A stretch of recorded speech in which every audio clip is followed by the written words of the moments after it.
Xiaomi-backed Black Shark, a brand that exclusively makes gaming smartphones, has finally landed in India. The company's second iteration smartphone, which is the Black Shark 2, has now been launched in the country exclusively on Flipkart. Now, with the smartphone gaming culture becoming very popular even in India, it makes more sense for the brand to launch here. Now, is the Black Shark 2 the PUBG phone of your dreams? Hi, I'm Ershad from Mr. Phone, and that's what I'm going to find out in our first impressions of the newly launched Black Shark 2.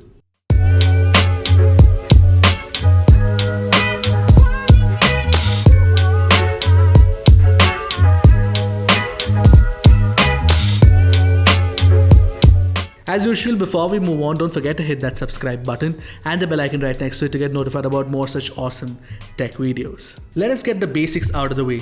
The Black Shark 2 comes in two RAM/storage variants, which is 6GB 128GB and 12GB 256GB in India.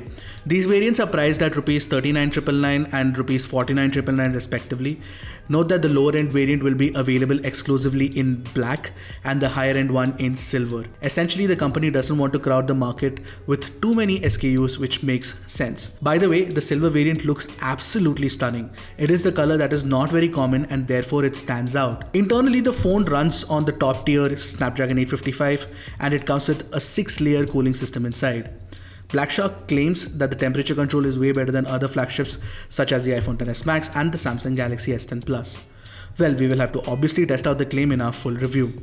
All of this is fueled by a large 4000 mAh battery. The battery has support for 27 watt quick charging as well, which apparently can charge the phone from 0 to 60% in just 30 minutes, which is actually pretty fast. You also get an in-display fingerprint scanner which works fairly well. And then there is this cool X antenna design that adds two antenna on the sides for stronger network connection. All of this is super cool and I'd really love to test how that affects call quality in the long run.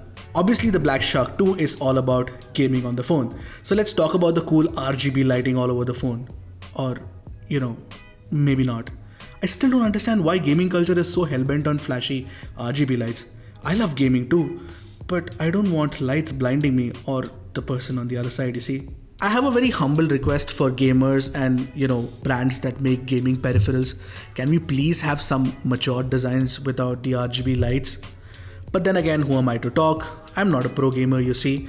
In fact, I had to actually Google what DPS meant because it was plastered all across the marketing material and the event presentation of the Black Shark 2. Apparently, it means damage per second. I'm such a noob. Anyway, the lighting strips and the logo lighting are all cool if you are into that sort of stuff. Then there is something appropriately named the ludicrous mode, which boosts the performance. I don't know if this will heat up the system, but that can only be figured out in prolonged usage. What I like about the FHD Plus AMOLED display is the 240Hz touch report rate and the ultra low latency touch response time of 43.5 milliseconds. I'm not even kidding, but my gameplay in PUBG was much better in the limited time that I spent with it. Add to that you get Master Touch, which is similar to iPhone's 3D Touch and replaces the air triggers on the Asus ROG. You can configure the Master Touch, which is essentially a long press haptic feedback for easy firing. I could scope and fire with consummate ease. And even the vibration feedback that you get when you're firing is really nicely done. This ensures that you don't have to use 4 fingers for gaming. Obviously, a higher refresh rate display like the one on the ROG OnePlus 7 Pro or the Razer Phone 2 would have been nice, but more popular games like PUBG are not yet optimized for these displays, so you're not losing out on much. There's also a special gaming mode button on the phone that invokes the Shark Space mode directly. Essentially, it bunches up all your games and clears up all the RAM for gaming.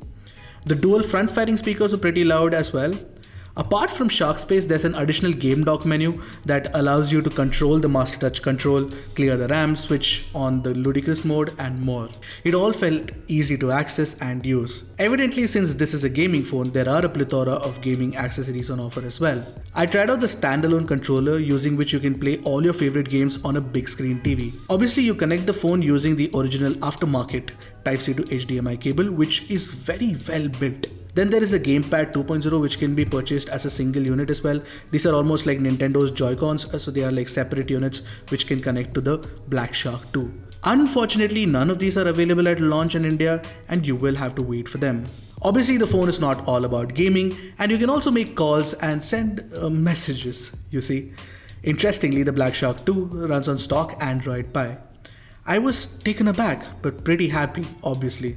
The only traces of Xiaomi are in the camera app, which is the same app that can be seen on other phones running MIUI. But let it be known that Xiaomi and Black Shark are completely different entities in India for sure.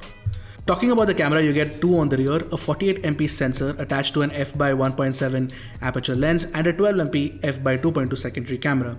On the front, you get a 20MP selfie camera.